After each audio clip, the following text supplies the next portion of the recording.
Hello, welcome to 21 This Week. I'm Susan Heltemes filling in for Casey Aiken. Coming up next, just 20 minutes more, choosing the hereafter in Maryland, and who really wanted to be the host of NBC's Tonight Show. Our panel of insiders will provide local input on these news and, of course, parting shots. Today, we are joined by Henry Hailstock, past president of the Montgomery County branch, NAACP, former Republican state senator and Maryland Secretary of Aging, Gene Roesser, Republican and education activist Robin Uncapher, and former Democratic State Delegate Luiz Simmons. Stay tuned for these stories and more next on the 21 This Week.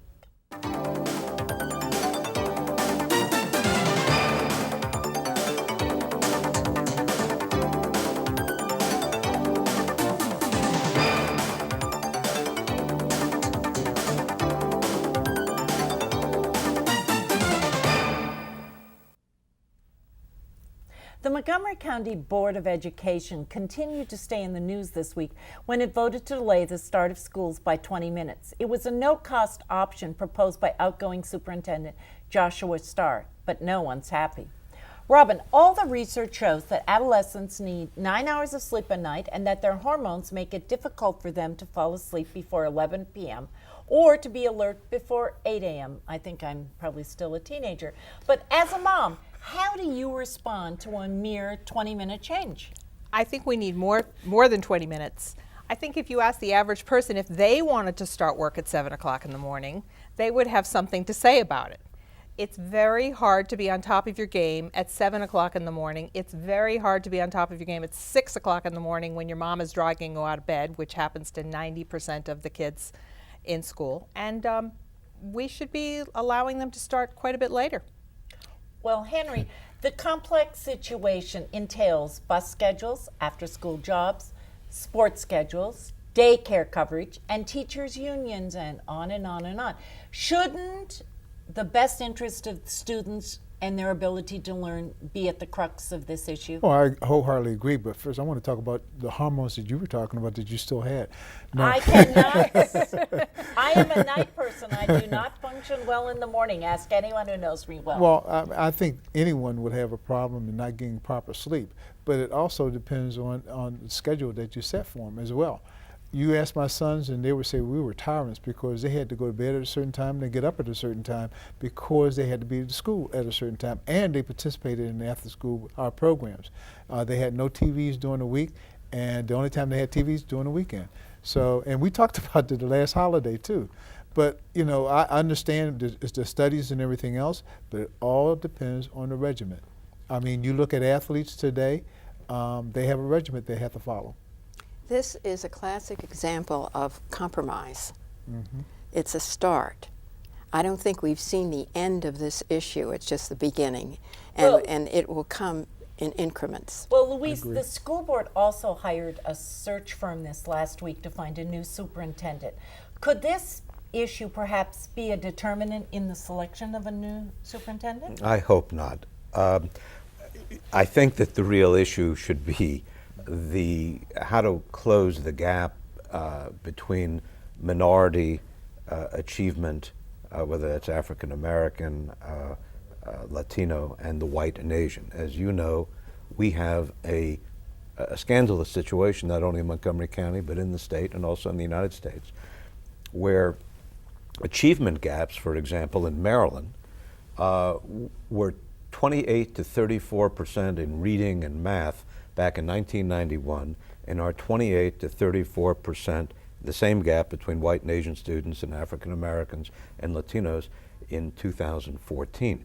So in almost 20 years, we made no progress. If we're in that position 10 years from now, we will have a very, very serious situation, far more. So I believe myself that should be the focus. I'm sure that this will become an issue, and I'm sure that will be discussed, but in terms of the hierarchy of the priorities, I would think that how to close that gap, if indeed it's possible, is something. And before you go on, I just want to say welcome. This is Lou's first time here tonight, and thank you for joining us. The way he's standing up, it doesn't seem so. It is. That's right. But really, this has been an issue for I don't know how many years, and I think it's is one that is going to linger on unless they look at the full issue. First of all, students in general, teenagers in general, by the 8th grade, they lose interest in science and math anyway. It's up to the administration to start bringing up that interest. It's a known fact. But what And, happens if you have chemistry at 8 o'clock in the morning and you're half asleep? I believe it's up to the parents. I believe it's also up to the students and generating that interest so that they will learn, and also the teachers to have them interested in learning. I'll give you an example. I am not a mathematician. I don't really like figures. But in high school, I had a math teacher that said I wasn't going to be the typical athlete. Made me take algebra, geometry, and I was on the head for calculus, okay? But I graduated, thank God, but then I had to take it in college. But with that background, that helped me. But you have to have the push. No, Robin? What we really have here, though, is it's important not to simply look at this as a racial or an ethnic issue, because it isn't. It's a class issue. What we have are more parents in Montgomery County who haven't graduated from college. And we know statistically that children of parents who haven't graduated from college have a harder time because the parents are not capable of teaching. Now, no one wants to admit this, and the reason they don't want to admit it is because it reveals the fact that parents have been teaching their kids in Montgomery County school system for years. And of course, the teachers want to take credit for all of the great SAT scores and everything else. What is being revealed here is that, no, the parents have been doing a hell of a lot of the teaching, and we need to look differently at teaching for children who have a different environment at But they home. have to be awake. So, Jean, what do you think of this issue, and is it going to change? I think it will change gradually. I think this, as I said before, I think this is just the beginning. That they've done a very effective job of lobbying for this, the students and the sleep-ins. parents and so forth, and that will continue. So. Yeah. Well, it is most interesting, and I do think we're going to hear more. And across the country, school starts have been being pushed back and pushed back, and I think we're going to see more. And you're right. Parents do have a responsibility. But we're going on. This last summer, Brittany Maynard became a compelling and articulate advocate for assisted suicide. The vibrant 29-year-old moved from California to Oregon so she could end her life on her own terms after being diagnosed with an inoperable brain tumor. She brought a heartbreaking and human touch to an issue that is only whispered about across our country. My father and 4 of his siblings, as well as 3 of my first cousins, experienced ignominious deaths as their cancer lingered on and on and on. Having lived through these difficult deaths, I know that at least a few of them would have opted for assisted suicide if the option had been available. The issue is complex and very personal, with religion playing a major role for many of them. In my Catholic family, it was a total taboo for some. Jean, in Maryland, a discussion has begun regarding deaths with dignity. As a former Secretary of Aging and a Catholic, how do you approach this sensitive subject? Well, first, my heart goes out to those who have suffered so much from these debilitating, serious, life-ending diseases. But I really believe that God creates life, and He takes it away. So my feeling is that, and this is going to be an increasingly significant issue. I don't think it's going to go away. I don't think that we have legislation in Maryland. It has a lot of unanswered questions to it. But I think eventually it's going to keep pushing, and I think it may well someday pass. I think in the case, you're right, it is going to become more of an issue as the baby boomers grow older, and we are a large number out there. Lou, in Canada, the High Court struck down a ban on doctor-assisted suicide just last week. Oregon, Washington, Montana, New Mexico, and Vermont have made it legal for terminally ill people to hasten their deaths. This year, Delegate Shane Pendergrass of Howard County and Senator Ronald Young of Frederick, both Democrats, have introduced measures that would allow terminally ill people to end their lives. To qualify, an adult patient must be given a terminal diagnosis with less than 6 months to live. The person must be of sound mind and then obtain oral and written consent from 2 doctors to receive a prescription. but it's up to the person to fill or use the medication. You just left the legislature, Lou. How do you think the legislation will be received, and will Maryland be next? Not this year, probably not, in my opinion, not in the next 4 years. If you look at the chairman of the House Judiciary Committee, you would see that he is an ardent Catholic. And that would be Mr. Valerio. That would be Joseph Valerio, who has chaired the committee for many, many years now. Of which you were a member. I was a member for 12 years. And I doubt that he would even put the bill to a vote, frankly, in the Judiciary Committee. And in the Senate judicial proceedings, you have Bobby Zirkin, who is a young guy, 40, is out of Baltimore County. I think that my own opinion would be that Bobby would have no problem with a properly tailored bill. On the other hand, Mike Miller in the Senate, I don't think would be disposed to the bill at this point. And there are a number of Republicans on the Judicial Proceedings Committee, as well as some conservative Democrats, Jim Broshin from Baltimore County, I would say Senator Muse from Prince George's. I think they would have a lot of reservations about it, so I don't think you're going to see it this year. I think that when you get a member of the Judicial Proceedings Committee, a prominent member, or a prominent member of the House Judiciary Committee putting the bill in, that'll be some indication as to whether or not the bill has any traction. Okay, well, that sounds good. Now, Robin, Governor Hogan, who is a Catholic, told a Catholic newspaper prior to his election that he would oppose efforts to legalize aid in dying, and stated further, "I believe a physician's role is to save lives, not terminate them." Here in Maryland, Dr. Lawrence Egbert, an 87-year-old physician, had his medical license revoked after helping to arrange an exit guide for nearly 300 people across the country. He currently awaits trial for allegedly assisting in a suicide in Minnesota. He's avoided punishment already in cases in Arizona and Georgia. Is Dr. Egbert a saint or a sinner? I think he's a red herring. I really do. I think people like to pull out something like this. It's tragic that he's in this situation, but it has nothing to do with the actual problem. To me, at least part of the problem, nobody's talking about at all, which is death in this country is a very, very expensive proposition. When my father died 20 years ago, the hospital bill was over $1 million. If you don't think that that doesn't mean that people are going to be pressuring parents to kill themselves, I think you're very wrong. I think people do know that the estate, that when they are about to get money, they may decide in some families, gee, mom and dad, are we going to get the money from the house or not? Well, if they died 6 weeks earlier, we wouldn't. So I'm very concerned about the unanticipated interests involved in this kind of problem. Okay, now, Henry, because of past atrocities, some minorities view assisted suicide as homicide and distrust any personnel who might raise such an option. Are these views going to play a role in our discussion here in Maryland? Very much so. And I can't fathom being in pain like some of these people were in. I know that when my mother was living, she had pain, arthritic pain, congested heart condition that caused us, but she moved on. She never wanted to. She really didn't want to go to the hospital. So it's really hard for me to say, and with some of the people in my family who've had severe diabetes and passed on, it's really hard for me to say that I would go along with assisted suicide, because it's a God's gift. God giveth and God taketh away.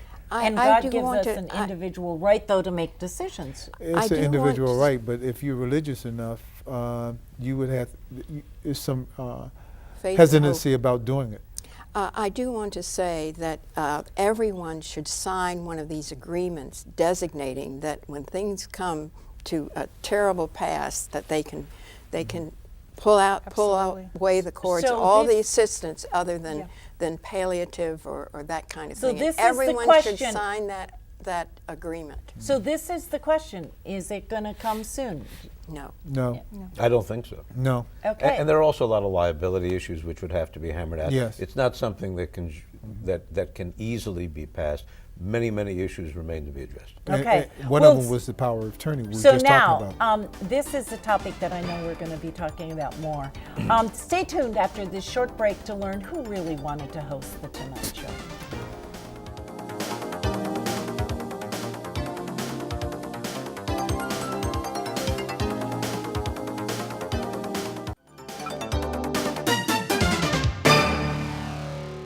We're back, and that conversation continued on through the break. This last week, the news cycle has been agog with coverage regarding a newscaster and a pseudo-newscaster, and the lines between news and comedy blurred and intersected in these two unrelated stories. The BBC, PBS, NPR, New York Times, Washington Post, Fox News, MSNBC, CNN, local media, and pundits across the nation discussed the plight of NBC News anchor Brian Williams and the retirement of Jon Stewart, the host of Comedy Central's Daily Show. I should disclose that I have watched NBC News my entire life, and I am addicted to the Daily Show. Now, if you've been locked in a closet this past week, you should know that Brian Williams has been suspended from NBC Evening News without pay for 6 months for exaggerating his experiences in Iraq and during Hurricane Katrina. His name is now off the banner, and Lester Holt is replacing him temporarily. Jon Stewart announced his retirement from The Daily Show and will depart sometime later this year. Brian Williams was considered the most trusted newsman in America and only got into trouble when he talked about his experiences in entertainment venues, such as The Late Show with David Letterman. Now, Henry, Brian Williams is the person who wanted to be the host of The Tonight Show, in case you didn't know that. And therein lies the problem, to son. Brian was more focused on entertainment than sticking to the news. Fox pundits are gloating that he's gone. Was the punishment appropriate, and is he going to come back? No, the punishment wasn't appropriate. He should have been gone, period. Anybody that lies about the news and tries to sucker the public when they have their trust in them should be gone. And if it was anyone else, he would have been gone. Will he All be right? back? Possibly, but not in the power that he was in. And as far as the Tonight Show, they have the right person hosting it. Okay. Now, Lou, Jon Stewart has made an indelible mark on the entertainment industry and has spawned Steve Carell, Stephen Colbert, John Oliver, and others. Although 77% of his viewers consider themselves liberal, conservative pundits such as Fox's Megyn Kelly reveled in the exposure, even when Stewart skewered her. But most importantly, they still respected him. His show was considered the chief source of news and analysis for young people who were attracted to watching his news when other media failed to get them, and got Americans interested in foreign affairs in his own quirky way.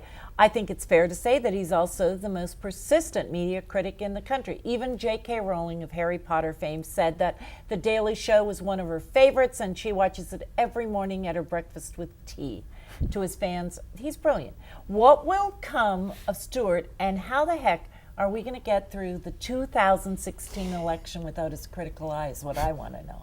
I don't know what we're going to do, but I would say that I'm sure that he will come back in some incarnation. He's obviously a very, very clever, very entertaining, very acerbic, and I think from time to time he was very, very wise. And to your point about Fox News, last night Bill O'Reilly had a whole panorama of segments where he and Stewart were on each other's shows and had exchanges. I think that Stewart did achieve a level of respect that transcended MSNBC and Fox News viewers, and that he's a national asset. And I don't want to inflate it more than it is, but I do think he's going to find a home with a network, and that he'll continue to be a good observer of the American scene. Before that, he's going to be on one-man shows and make a lot of money,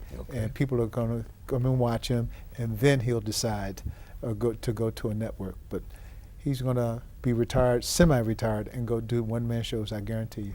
Now, before we go on, it's interesting that you note he would have been gone a long time ago. Someone who wasn't necessarily fond of Brian Williams said that he will be the most honest newscaster in America if he should get back.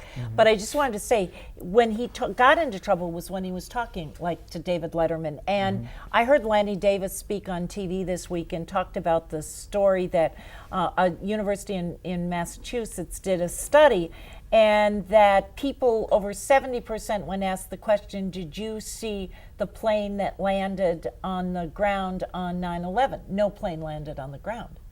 And so people's perception of what happened and didn't happen over the years changes. And so was he really wrong? Time will tell. Tonight, CNN, just before we got here, is running a whole series of new accusations, one of which is that he said that he had met the Pope when he was at Catholic University.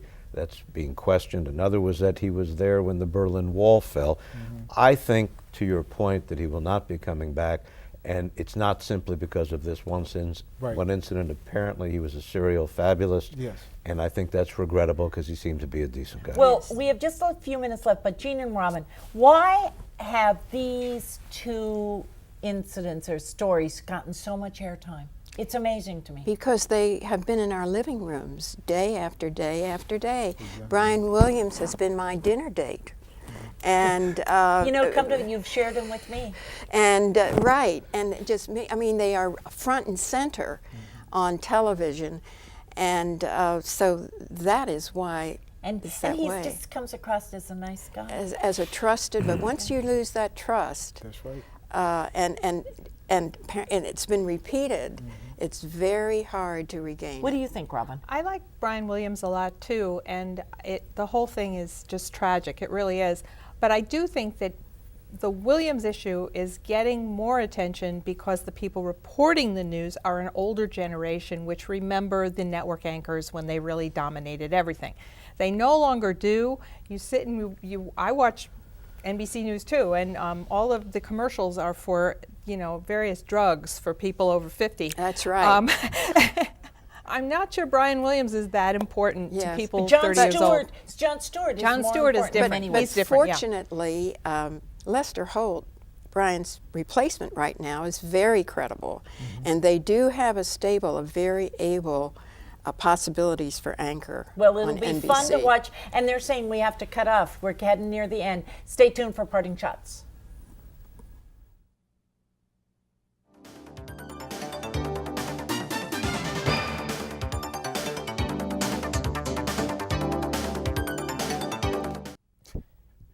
Now with parting shots. Henry, you're up first. This is Black History Month, the shortest month of the year, but it's still a time for us to learn the contributions that African Americans made to this nation to make it great. Jean, you're up. This is Chinese New Year, February 19th. So we salute the Chinese community that contributes so much to our quality of life, and happy Valentine's Day, everybody. And Robin. A few weeks ago, I finished Nina Teicholz's book, The Big Fat Surprise, which is about the massive number of mistakes in the clinical trials regarding saturated fat and cholesterol. This week, the Dietary Guidelines panel came out and said, no more limits on cholesterol, because those studies are unbelievably flawed. Wow. And this is the beginning of a whole change in the way we look at things. I'm very glad, because the number of special interests who have affected us having these inaccurate guidelines for a long time, finally we're getting somewhere, I think. Okay, Lou, you are up your first Thank chance you. at a parting shot. This is very exciting. The pressure is on, Lou, so make it good. I'm trying. So Rona Kramer, former Democratic state senator, appointed by Republican Governor Larry Hogan, Secretary of Aging, and I believe that her influence in this administration is going to extend far beyond her agency. She is a hard worker. She's a moderate Democrat. I think that she will have the governor's ear not only on issues of aging, but that he will go to her and seek her advice on many other issues. Watch for her influence to grow. That is good to hear. I echo the sentiments of Jean for Valentine's Day. Happy Valentine's Day, everybody. And also, February is also Women's Heart Health Month. As someone who has a sister who's having open heart surgery next month, and having a friend who just had a heart attack in her mid-50s 2 weeks ago, I take this very seriously. So women, A lot of us die from heart health issues more than cancer, and we just don't take it seriously. So take good care of your ticker. And so that's it for tonight. Until next time, follow 21 This Week on social media, and see you next time for Montgomery County's hardest hitting political talk show. For 21 This Week, I'm Susan Heltemes, and bye for now.